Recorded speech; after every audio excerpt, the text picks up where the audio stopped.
Hello, dear friends. I am once again to tell you so many important, indispensable tools for spoken and written English. Watch one by one, dear friends, that I have written here. Okay, first है as required, जैसी ज़रूरत हो. As required means जैसी ज़रूरत हो. जैसी ज़रूरत हो मुझे फ़ोन करना. जैसी ज़रूरत हो मुझे फ़ोन करना. तो क्या होगा इसका translation? Call me up as required. Call me up as required, जैसे ज़रूरत हो मुझे फ़ोन करना. राइट. ओके. नेक्स्ट है उसकी सहायता करना जैसी ज़रूरत हो. Help him as required.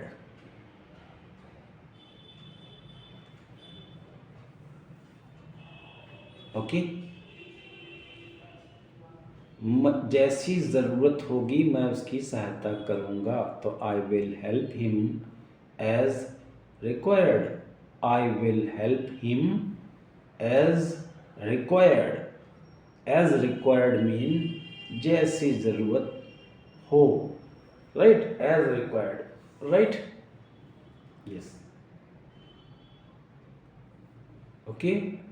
Next हम लोग आ रहे हैं एट माई एक्सपेंसेस, मेरे खर्चे पर या अपने खर्चे पर मैं आपको वहाँ ले चलूँगा. एट माई एक्सपेंसेस माने मेरे खर्चे पर यानी अपने खर्चे पर. सही हिंदी है मेरे खर्चे पर. राइट. तो एट माई एक्सपेंसेस मेरे खर्चे पर. राइट. तो एग्जाम्पल क्या है?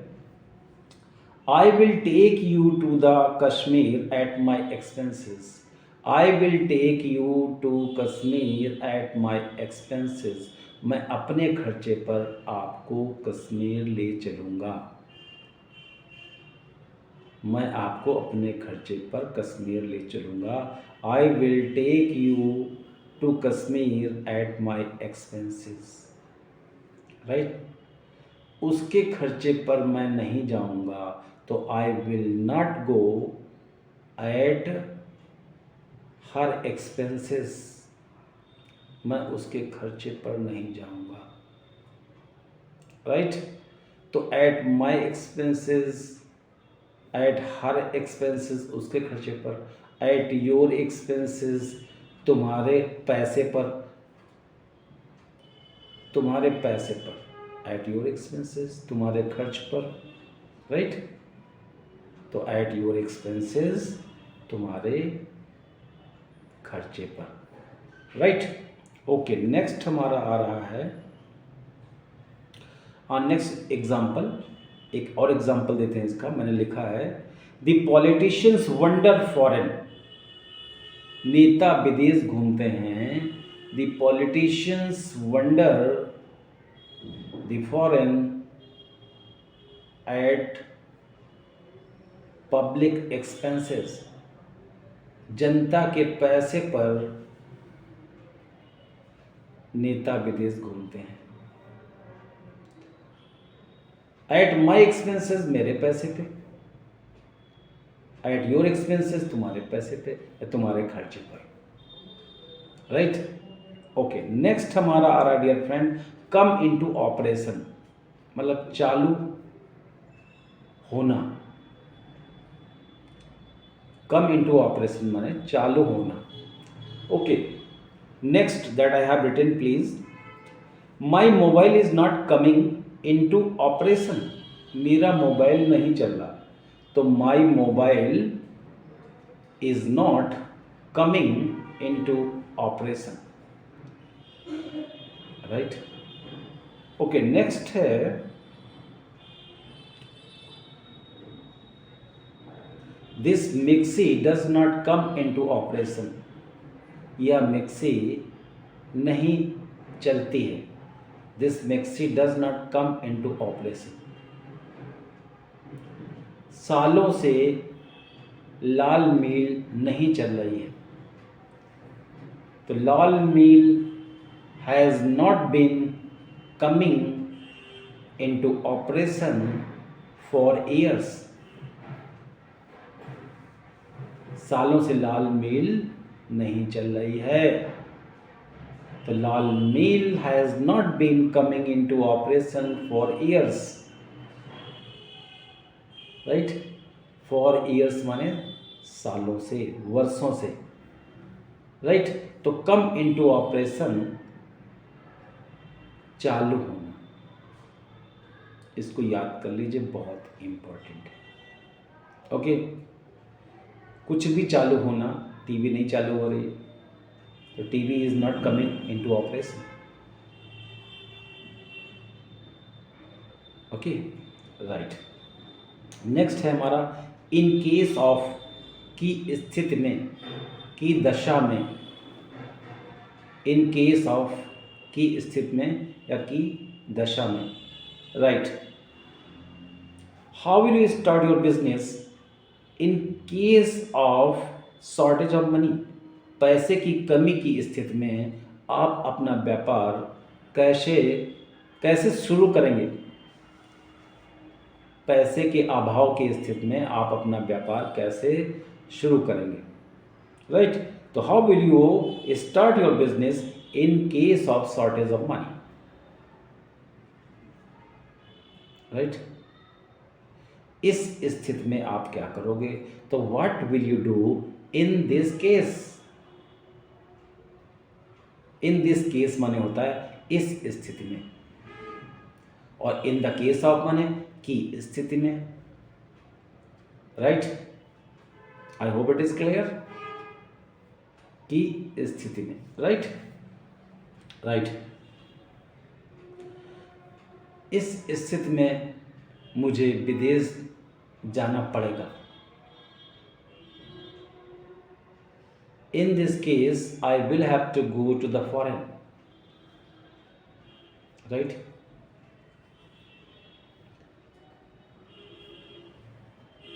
So dear friends, ऐसे बनाना। बीमारी की स्थिति में मैं शहर गया। I went to the city in case of illness.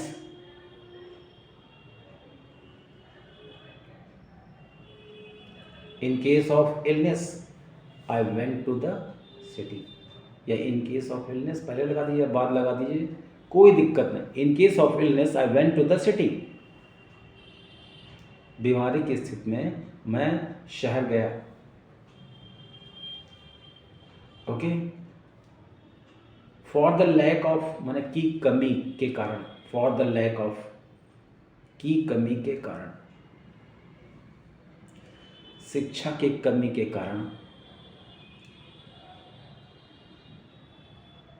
लोग उस पर छींटाकशी करते हैं।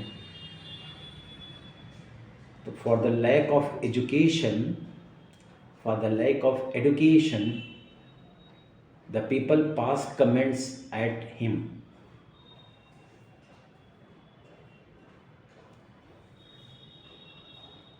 तो for the lack of mean कमी के कारण, for the lack of money पैसे की कमी के कारण, वी कांट डू एनीथिंग हम कुछ नहीं कर सकते हैं। तो for the lack of mean कमी के कारण, राइट।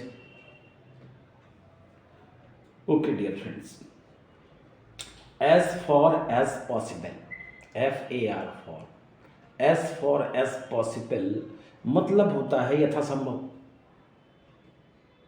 मैं यथासंभव आपको पैसे लौटा दूंगा। तो I will return your money as far as possible। मैं यथासंभव आपसे सोमवार को मिलूंगा। I will meet you on Monday. I will meet you on Monday as for as possible. I will meet you on Monday as for as possible.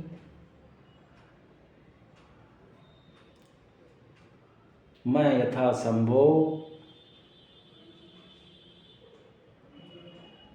आपकी सहायता करूंगा। I will help you as for as possible. I will help you as for as possible. ये छोटे छोटे आपके words हैं जो आपको प्रॉब्लम क्रिएट करते हैं। These are the particular word meanings which stop you in speaking non-stop English. So dear friends, learn all these meanings, use these meanings as much as you can. Okay, right. Next हमारा आ रहा है at the insistence of के कहने पर। At the insistence of के कहने पर, ग्राम प्रधान के कहने पर वह विवाद खड़ा कर रहा है। ग्राम प्रधान के कहने पर वह विवाद खड़ा कर रहा है। तो he is creating nuisance, nuisance NUISANCE. He is creating a nuisance at the insistence of the village head. At the insistence of village head. At the insistence माने होता है के कहने पर या के आग्रह पर, राइट। के कहने पर, at the insistence of the teacher, अध्यापक के कहने पर, at the insistence of the teacher, the principal increased the salary. अध्यापक के कहने पर प्रधानाचार्य ने वेतन बढ़ाई। At the insistence of the teacher, the principal increased the salary.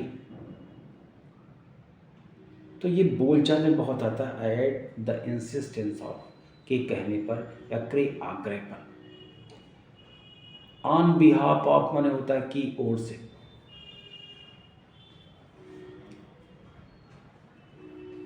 On behalf of माने की ओर से। उसने कॉलेज की ओर से इनाम पाया है। तो he has got a prize on behalf of the college. He has got a prize on behalf of the college. उसने कॉलेज की ओर से इनाम पाया है।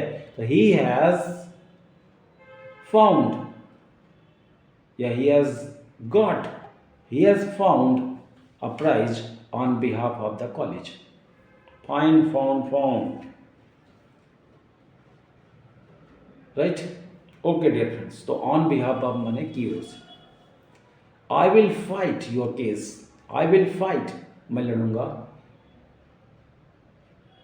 On behalf of you, आपकी तरफ से, मैं आपकी तरफ से लड़ूंगा। I will fight on behalf of you. तुम्हारी तरफ से कौन बोलेगा, तुम्हारी ओर से कौन बोलेगा। Who will speak on behalf of you. Who will speak on behalf of you. तुम्हारी तरफ से कौन बोलेगा।